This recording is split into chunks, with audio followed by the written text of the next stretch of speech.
Hi everyone. We're discussing the functional unit in a little bit more depth, and today we have Associate Professor Reinhard Heyjungs here with us. He's an Associate Professor of Quantitative Methods, and he's going to help answer one or two questions about the functional unit, which will help you understand a little bit more about it. Professor, recently I realized that the functional unit is actually a bit of a subjective choice. Up until recently, I always thought that every aspect of the functional unit had to be absolutely quantifiable, until I came across an example where that wasn't the case. Could you explain a little bit to us why this is, or if that is indeed desirable, that the functional unit is a somewhat subjective choice? Okay, thank you. That's well, the entire role of the functional unit is. Well, I think there's two roles which you should distinguish. One is you need a quantitative basis for everything. You cannot say the impact is so much, so many kilograms of CO2 equivalent, if you can't say per watt. So you must say, okay, it's per liter or per gallon, per whatever. So you must have some basis over there. This discussion is for, let's say, for one product. And for one product, you have no comparison, so it doesn't matter too much. You can do it per kilogram, per liter, per gallon, per whatever.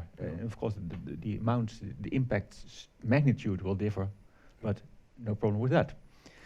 It starts to get more interesting once you start to make a comparison. When you say, okay, we have product A, we have product B.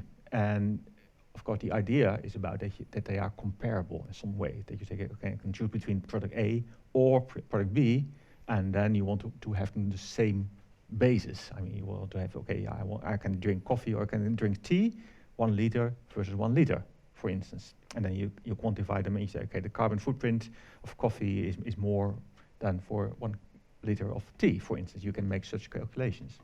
And then, of course, the question is if 1 liter of coffee is somehow comparable to 1 liter of tea.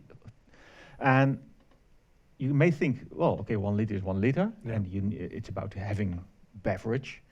But then, of course, the question is that true? Is that the true equivalent? And for coffee and tea, it's perhaps, you can still argue about that, but consider the situation that you have different types, that you're comparing, let's say, meat and fish. Well, what's the basis of comparison? Is it have one dish of fish and 1 dish of meat? Is it having 1 kilogram of fish, 1 kilogram of meat? Or is it having something like, okay, so many proteins or some other nutrient? And then fish and meat have different composition of different types of nutrients. So how to make this balance is not so trivial. But in the end, I think you can have a lot of discussions about, well, if kilogram or proteins or liters or what is the right thing. But I think in the end, the ultimate benchmark is what do people do? Exactly. So you go ask people or you observe people and you say, okay, I see how much fish they eat, how much meat they eat, and that will provide a base of comparison. And there have been some, in a different context, I don't know about fish and meat, but different contexts, there have been such comparisons made. For instance, I know the situation about public toilets, where they were studying, okay, you have the paper disposable towels, or some more, well, sustainable non-disposable alternative, like for instance the electric heaters or different systems. And then the question is, what do people do?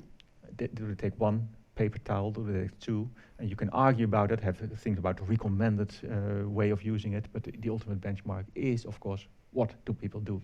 And the best thing to do is always then sit there in a public toilet, make your notes, do the bookkeeping, what are people doing in reality? And that is what you see everywhere, I think. Take the example of detergents, washing powders. You can make a more sustainable one by having a compact powder, perhaps. But if people continue to use it in the old-fashioned way with the old amount, well, then having a more concentrated thing will be just wasted because they will still have to use the old dosage. So sort of equalizing what's going on there, in a theoretical sense, you can argue about it, but verify it. And then, of course, you get very uncomparable things, I know. And it may change over time, that people at some point know what's going on. That okay, for this new compact powder, I need to change my habits. Fine, and then you will have perhaps a recalculation of the impacts. That will happen. It's a dynamic process. It's not completely objective, numerical. It's really getting in choices and getting in the observed things. Observed behavior. Observed behavior, projected behavior, etc. Excellent. Thank you very much. Hey, you're welcome. And that concludes our functional unit section. Hope to see you next time. Bye-bye.